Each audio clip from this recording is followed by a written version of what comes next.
కొనాచలం గ్రామ రెవెన్యూ శివారులోని 161/C2 survey నెంబర్లో 26 ఎకరాల 22 గుంటల ప్రభుత్వ భూమి ఉందని చెప్పేసి 2017-2018 సంవత్సరంలో అనేక ఆందోళన పోరాటాలు చేసి గుడిసెలు వేసి ఈ భూమి మీద మరి ప్రభుత్వ భూమి ఎవరు ఆక్రమించినా కూడా చట్టపరమైన చర్యలు తీసుకోబడదని చెప్పేసి ఆనాటి అధికారులు ఇక్కడ బోర్డు కూడా ఏర్పాటు చేయడం జరిగింది.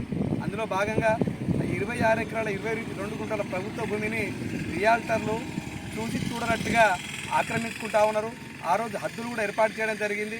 ఆ హద్దులు కూడా ఉడపీకేసి రెవెన్యూ అధికారుల ప్రోద్బలమా అది మన పాలకుల ప్రోద్బలమా అర్థం కావడం విషయంలో ఈరోజు ఆ హద్దులు కూడా ఉడపీకేసి వాటిని మాయం చేసి ఉన్న చిన్న బోర్డులు ఉంటే ఆ బోర్డులను కూడా మొత్తం కూడా లెవలింగ్ చేసి అందులో ఉన్నటువంటి కుంటాను కూడా కెనాల్ మట్టి అంటే కెనాల్ కాలువ ద్వారా వచ్చే మట్టితోటి మొత్తం కూడా కుంటను కూడా కుడుతూ ఉన్నారు.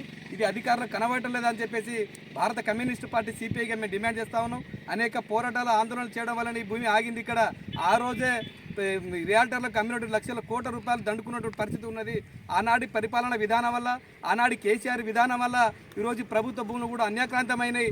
దాన్ని వెలికి తీసింది ఈ ఎర్రజెండా పార్టీ వెలికి తీసినా కూడా గుడిసెలు వేయకుండా ఈరోజు ప్రభుత్వ ఆధీనంలో ఉండాలని చెప్పేసి మేము కోరుకున్నప్పటికీ కూడా ఈరోజు ఈ రోడ్డుకు కనబడితే రోడ్డుకు దగ్గర ఉంటే మనం ఏమైనా లెవెల్ చేస్తే అధికారులు కనబడుతుందని చెప్పేసి ఆ రోడ్డుకు దూరంగా చెట్ల మధ్యలో ఉన్నటువంటి చెట్లు సాఫ్ చేసి ఈరోజు హద్దుడ బీకి మొత్తం కూడా రియాల్టర్లు కబ్జా చేస్తూ ఉన్నారు. ఇది రెవెన్యూ అధికారులు తక్షణమే ఆ కబ్జాలు చేసిన వారిపై చట్టపరమైన చర్యలు తీసుకోవాలని చెప్పేసి మేము డిమాండ్ చేస్తూ ఉన్నాం. ఈరోజు గిరిజనులు కానీ ఇక్కడ కొనాచలం గ్రామస్తులు కానీ దుర్గతండ గ్రామస్తులు కానీ అందరూ కూడా కలిసికట్టుగా ఆ రోజు ఆందోళన పోరాటాల వల్ల ఈ భూమి ఇక్కడ మిగిలింది.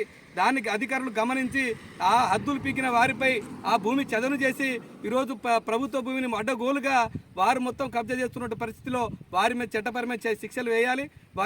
వాళ్ళ మీద కేసులు పెట్టి ఈరోజు ఆ భూములన్నీ కూడా పేదలకు పంచదాని కోసం ప్రభుత్వం కృషి చేయాలని చెప్పేసి ఈ ప్రభుత్వాన్ని మేము కోరుతా ఉన్నాం.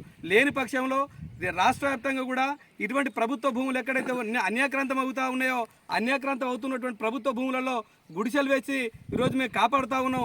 ఈ భూమిలో కూడా గుడిసెలు వేయడానికి సిద్ధంగా ఉన్నామని చెప్పేసి కూడా సిపిఐ పార్టీ గన్పూర్ నియోజకవర్గ కమిటీగా జఫర్గఢ మండల కమిటీగా డిమాండ్ చేస్తూ ఉన్నాం.